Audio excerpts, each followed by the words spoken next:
Hello everyone. So today is day 2 of my reversal candle magic.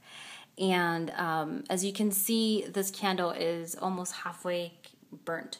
The flame is a little weak. I don't know if you can see through there, but it is weak, which means that it's going to take a little longer for my work to come through this time.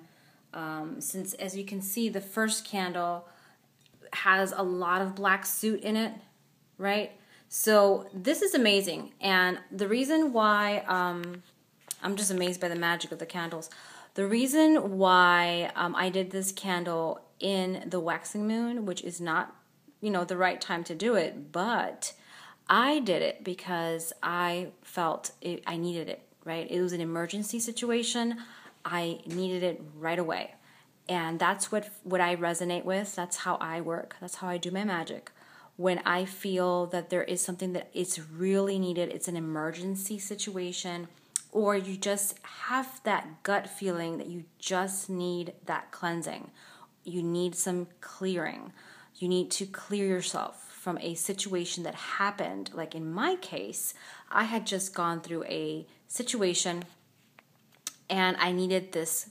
I really needed this candle. So that's why I did it in this time.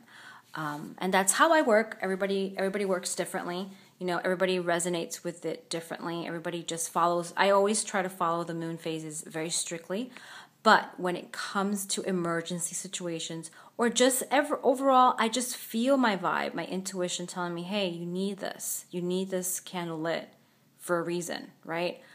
I do it. I follow my intuition, I light my candle, or I do my ritual or my spell or my prayer, and that's pretty much it. That's how I work. That's how I've always done my work. And that's, just to clear up any confusion with the waning moon or the full moon or anything to do with the moon phases.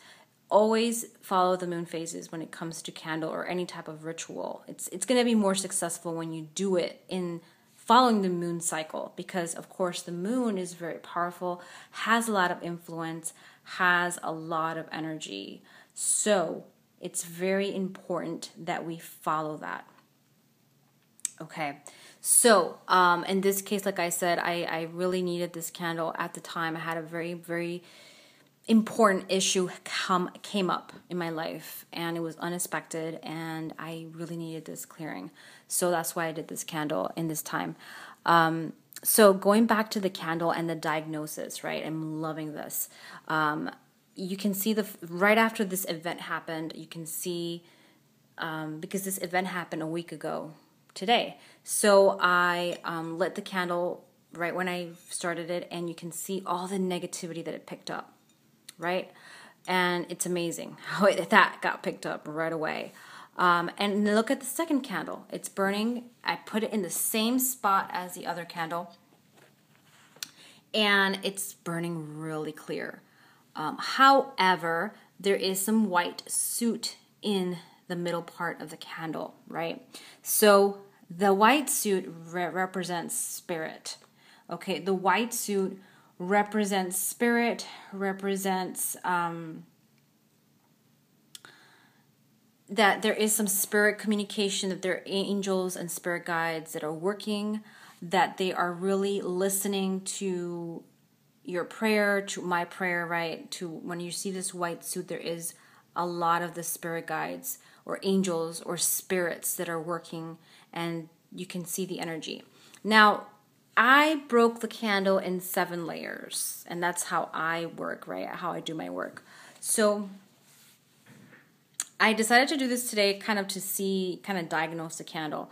And you can see that I did it in 7 layers. I wanted to kind of see where the issues are, where the imbalances are in my body, right? Where do I need to work on? So as you can see, the major issue is this is the chakra system, right? I broke it down to the chakra system, okay? And we have the crown chakra, we have the brow chakra, and then we have the throat chakra, right? The throat chakra seems to be very blocked right now for me. As you can see, there is a lot of white suit here. It's not black, so that's not that as bad, but there is that white suit there. So that means there is some blockages here, right? And it makes so much sense. The throat chakra has to do with relationships, has to do with learning to express yourself, has to do with the ability to trust, has to do with organization and planning, which is amazing. Because right now, in terms of my schooling and my job and all that, I feel like things are out of whack in that sense. I'm trying to get organized with those two, with organizing myself with school, but organizing myself with studying, because I haven't been to school in a while since I finished my master's degree. My first master's, I'm doing my second master's now. So it's like, it's been a while since I've done my going to school, and I'm trying to get used to it again, right? The whole habit of going to school, the study habits and all that. So I feel like I'm very disorganized right now with that. And you can see that third chakra is really affected right now in that sense with organization and planning. So I need to work on that, right? I would need to work a lot with the blue colors to bring this chakra back into balance. It is represented by the location of the throat. Now, in terms of imbalances, which it makes so much sense, the thyroid is imbalanced, right? It can bring thyroid imbalances. It can bring swollen glands. And today, you're not gonna believe it, but I did go to the doctor today, and the doctor kind of told me today that I have to be careful with my thyroid.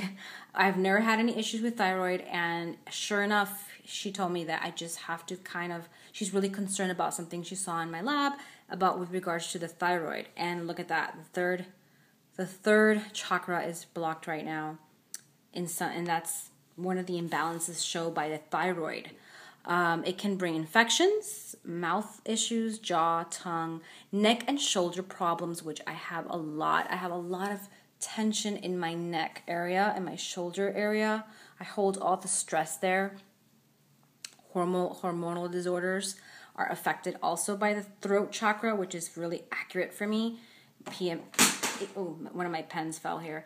PMS issues, mood swings, bloating, and menopause. So those are kind of the imbalances and how you can see the physical imbalances with regards to the chakras, right? Now, if you want to stimulate this chakra, in my case, I want to help this chakra out in terms of energy, using geranium oils will be very good. Especially in the throat chakra. Using chamomile oils or anything to do with, I love chamomile, by the way. Chamomile herb, I love it. Blue gemstones, blue clothing, blue candles, anything to do with that will help me balance this chakra out, okay? And it's so amazing because it's just amazing how this is really coming to play in my life. So I decided to do that, kind of like to divide it by 7 chakras and really look at the imbalances and see where the issues are, since we're reversing the energy right now in terms of reversing the bad stuff out, and that's what I'm seeing. So I'm going to wait and see how the other part of the candle is going to burn tomorrow. And you can see the little flame here, right? It's really weak. And the weak flame to me represents that the candle is working, but it's going to take a little longer for it to manifest or for it to continue to do the work that it needs to do. So it's going to be a little slower. It's going in a slow pace, which means that I need to continue to work on this, right?